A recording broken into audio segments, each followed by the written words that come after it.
Ce mot nous aspire vers les hauteurs, et rien que pour cela, il est une précieuse source d'inspiration.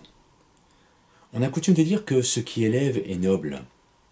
Je pense que le bon sens a bien raison. Alors pourquoi oublions-nous trop souvent de regarder ce ciel, sauf pour un bref coup d'œil?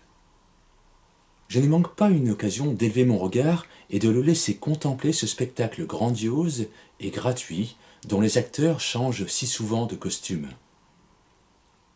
De jour, l'observation du ciel nous ramène à notre vraie nature, des êtres qui dépendent de l'eau apportée par ces nuages aux contours si changeants. Se rappeler cela, c'est garder en tête que presque tout tient là, l'eau. Sans eau, pas de vie. C'est si simple que ça en paraît idiot. Or, je pense que ce qui est apparemment idiot est parfois essentiel. Contempler ces condensations aériennes, c'est contempler le fondement de notre vie. Personnellement, il m'arrive de tendre la langue comme un enfant quand il pleut. Chaque goutte captée est ainsi unique, ce qui exacerbe ce sentiment que l'eau est infiniment précieuse et que le reste de nos soi-disant besoins est souvent futile. Et ce soleil, j'aime fermer les yeux et sentir sa caresse. Rien de tel pour méditer. Ajouter une petite brise, et c'est parfait. Une minute, les yeux clos, peut suffire pour se reconnecter à ces puissances de la nature que sont le soleil et le vent.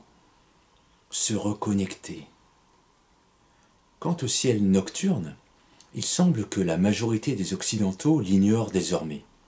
Est-ce parce qu'il est hors de portée, quasi impossible à coloniser, parce qu'il n'a pas d'intérêt économique à faire valoir? Or, je prétends qu'ignorer ainsi ce ciel étoilé, c'est inconsciemment renier tout notre passé, toutes nos origines, toutes nos racines. Nos ancêtres le connaissaient, ce ciel. Ils leur faisaient imaginer des histoires et des héros et des créatures mythiques.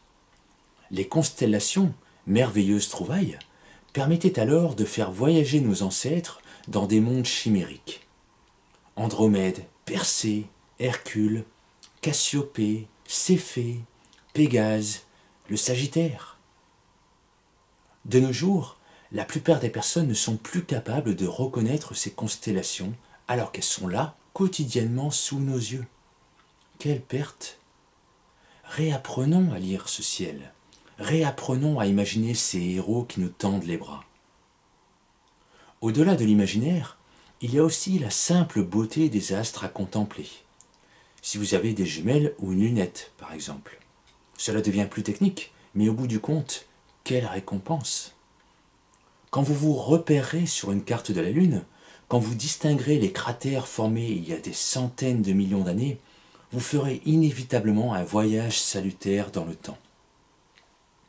Et quand vous serez capable de repérer ou de suivre une planète, quand vous suivrez ses mouvements, vous prendrez davantage conscience du mouvement circulaire perpétuel de notre propre planète.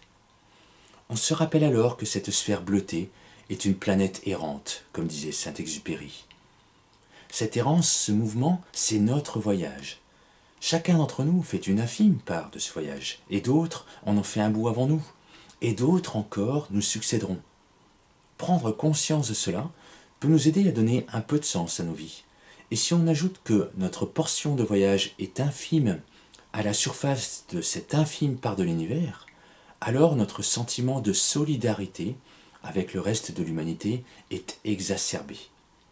Se sentir ainsi solidaire, c'est laisser la voie libre à notre amour pour tous les hommes. Cet amour est la condition indispensable à toute harmonie spirituelle. Et mon intuition me dit qu'aucun bonheur parfait n'est possible sans cette harmonie. Vous me direz que la perfection n'existe pas. Peut-être. Mais moi je la vois quand même dans le ciel.